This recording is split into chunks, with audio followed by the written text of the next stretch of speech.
use a 22mm socket, take off the lug nuts so we can remove the wheel. Now remove the wheel.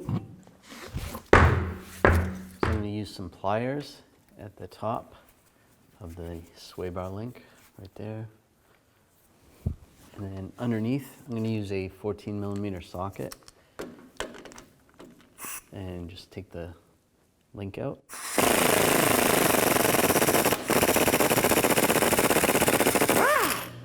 A long bolt goes straight through, just like that. And take the top off, just like that. Now I'll just take a pry bar underneath here, just raise up on the sway bar, take the link out. All right, so we'll just take the new link apart. And just leave the washer and the bushing on this long bolt. And take the other bushing and the washer, line that up first, and then this tube goes next.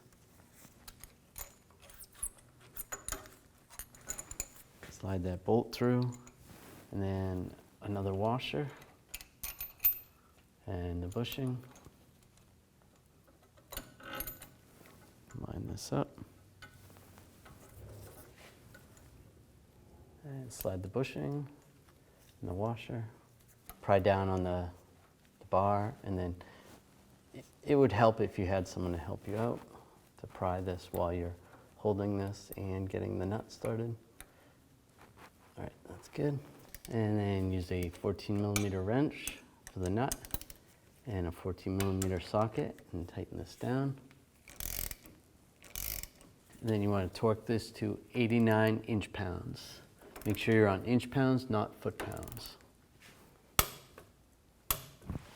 Now put the tire back on and the lug nuts. Now I'm going to torque the lug nuts to 140 foot-pounds in a star pattern or a cross pattern so that it tightens the wheel down evenly.